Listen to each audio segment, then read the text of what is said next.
Hello everyone. Food is always a very important part of our life.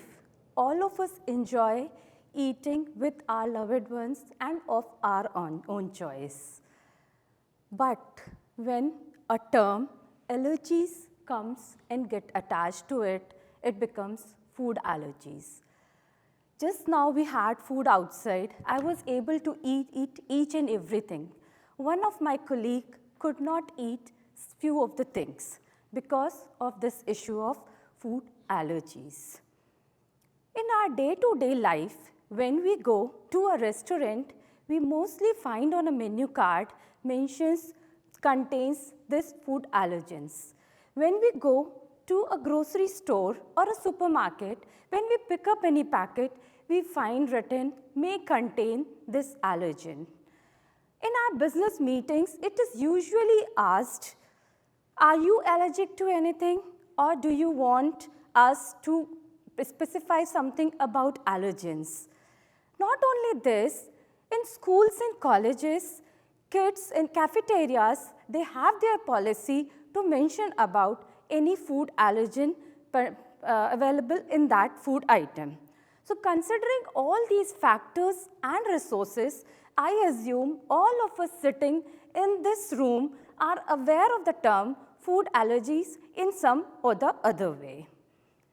So as I discussed, when we go to a restaurant, when we go to a supermarket or whatsoever, we have to be cautious. Either we are allergic or our peer or our family member might be we are caregiver. In whatever way, we have to be cautious. Globally, 10 to 12% of the population suffer from food allergies. In US, 32 million people Americans suffer from food allergies, and you can see 1 in 10 adults suffer from food allergies, and 1 in 13 children suffer from food allergies. So, food allergy is a global public health concern. We know that many factors play a role.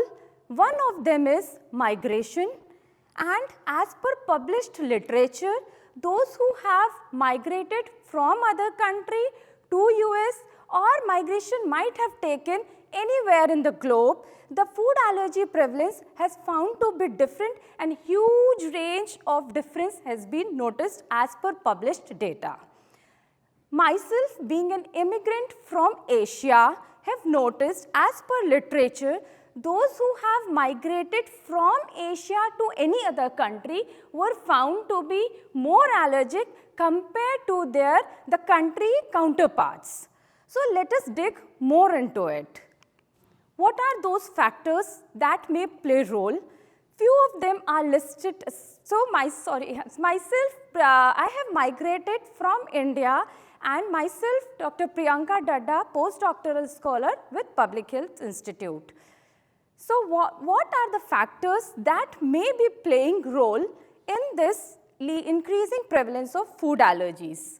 So few of them listed are, they can be, as you see, mode of delivery, breastfeeding, it can be food introduction timings, it can be antibiotic use, it can be like dietary pattern, environmental pattern, genetic predisposition, and many more factors we will be exploring during my research. So in all this, when I was going through all these factors, the main objective came out to be to find out the prevalence of food allergies in those who have migrated from India to US compared to those who have not migrated. To achieve this goal, we have to determine the prevalence of food allergies and to find out what are the factors that can be environmental factors, that can be dietary factors, that can be early life factors as well, playing role in increasing prevalence of food allergies among migrants. So till now, we have already done an extensive literature review. While performing that extensive literature review, new points came in front of us that we will be discussing in our study further. Secondly, extensive literature was very much important in this project because public health or translational research is always based on the published articles. We have to rely on the data already available and we can move ahead with this.